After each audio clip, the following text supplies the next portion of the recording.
Hello viewers, welcome back to my channel. இப்போ என்ன பார்க்க போறோம்னா ஹாப்பி தீபாவளி டு ஆல். எல்லாருக்கும் அட்வான்ஸ் தீபாவளி நல்வாழ்த்துக்கள். மதுரை திருநெல்வேலி பக்கம்லாம் தீபாவளிக்கு சுகியன் வெள்ளையப்பம் எல்லாம் பண்ணுவா. இப்போ அதுதான் பார்க்க போகிறோம். வெள்ளையப்பம் பண்ணுறதுக்கு ஒரு அழாக்கு பச்சரிசி மாவு பச்சரிசி எடுத்துங்க. 3ல் 1 பங்கு உளுத்தம்பருப்பு, உளுந்து 1 பங்கு, அரிசி 3 பங்கு. இதை 2 தடவை களைஞ்சிட்டு நல்ல தண்ணி விட்டு 2 மணி நேரம் ஊற வச்சுட்டு மாவை அரைச்சிக்கலாம். கொஞ்சமாக தண்ணி விட்டு தான் அரைக்கணும். ஊற வச்சுருந்தது ஊறியாச்சு. அரிசியும் பருப்பும் மிக்சியில் சேர்த்து ஊற வச்சுருந்த தண்ணியிலேயே கொஞ்சமாக விட்டு மீன் பேஸ்ட்டாக அரைச்சி எடுத்தாச்சு.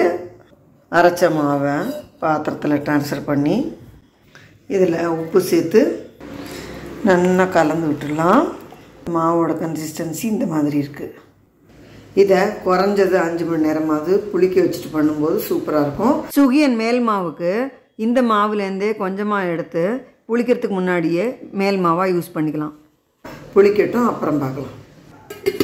சுகியன் பண்ணுறதுக்கு இந்த டம்ளருக்கு 1 டம்ளர் கடலைப்பருப்பை லேசாக மணம் வர வரைக்கும் கலர் மாறாமல் வறுத்துட்டு குக்கரில் 5-6 விசில் விட்டு எடுத்திருக்கேன். இந்த மாதிரி வெந்திருக்கு. இதை தண்ணியை வடிச்சிட்டு மிக்சியில் அரைச்சிக்கலாம்.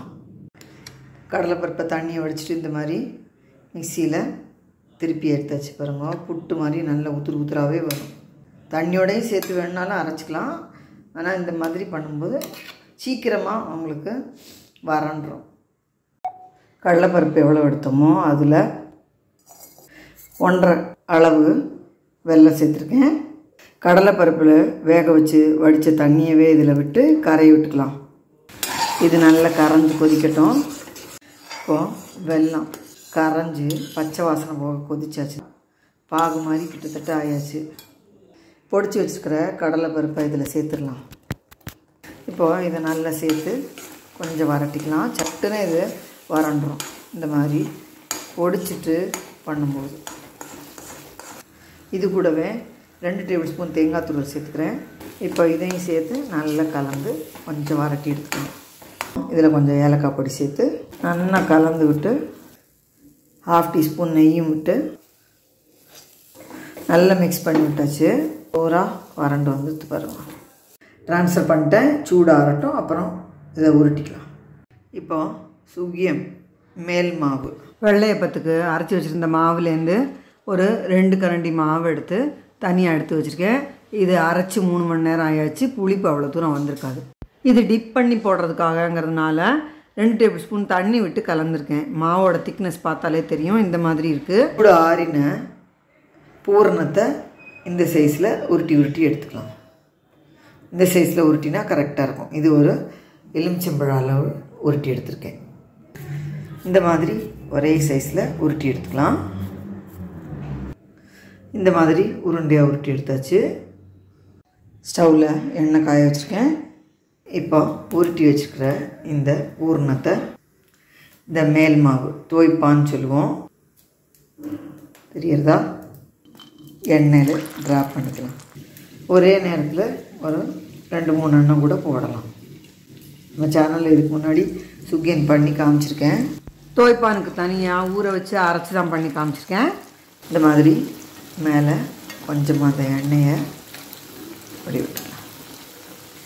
கொஞ்சம் வெந்ததும் இதை திருப்பி விட்டுடலாம். சுகியன் ரெடி.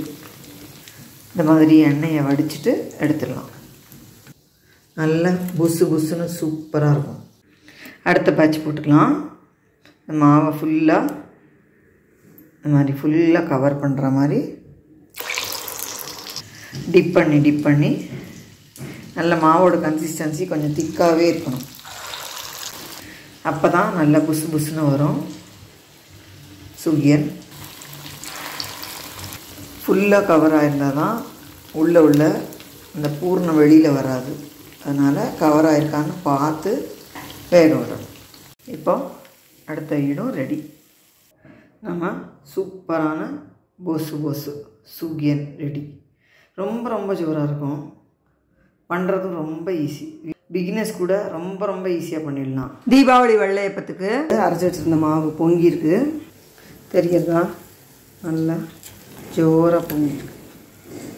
இதில் பொடியை கட் பண்ணினேன் 4 பச்சை மிளகா, பொடியாக நறுக்கின இஞ்சி 1 பீஸு, 1 டீஸ்பூன் பயத்தம்பருப்பு, 1 டீஸ்பூன் கடலைப்பருப்பை 1 மணி நேரமாக ஊற வச்சு வச்சுருந்தேன். தண்ணி வடிச்சிட்டு இதில் சேர்த்துக்கிறேன். இதில் கொஞ்சம் பெருங்காய பொடி, பொடியாக நறுக்கின ஒரு அரை கருவேப்பிலை, பொடியாக நறுக்கின தேங்காய் துண்டு, தேங்காய் எண்ணெயில் கடுகு பெருங்காயம் தாளித்து இதில் சேர்த்து மிக்ஸ் பண்ணிக்கலாம். நல்லா கலந்துட்டு இந்த வெள்ளையப்ப மாவை எண்ணெய் காய வச்சுருக்கேன். அதில் இந்த மாதிரி தான் அந்த வெள்ளையப்பம் விடணும்.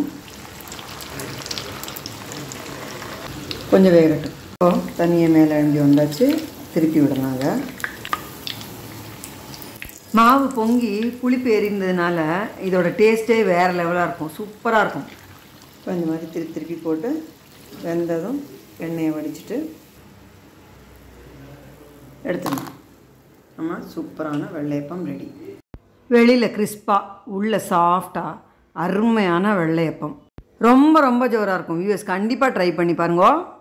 வெள்ளையப்பத்துக்கு மாவு அரைக்கும் போது இந்த சுகியனம் பண்ணும்போது தனியாக துவைப்பானுக்கு மாவு அரைக்க வேண்டாம், ரொம்பவே ஈஸியாக வேலை முடிஞ்சிடும்.